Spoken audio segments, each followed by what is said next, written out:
નમસ્કાર મિત્રો, ખેડૂત સમાચારમાં તમારું સ્વાગત છે।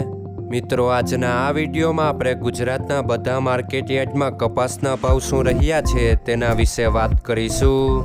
પણ તે પહેલાં મિત્રો, જો તમે દરરોજના બધા માર્કેટ યાર્ડના કપાસના ભાવ વિશે જાણવા માંગતા હોય તો નીચે આપેલા લાલ કલરના સબસ્ક્રાઇબ બટનને દબાવીને સબસ્ક્રાઇબ કરી લો અને પાછળ રહેલા બેલને પ્રેસ કરી લ્યો, જેથી કપાસના ભાવનો મેસેજ તમને મળતો રહે।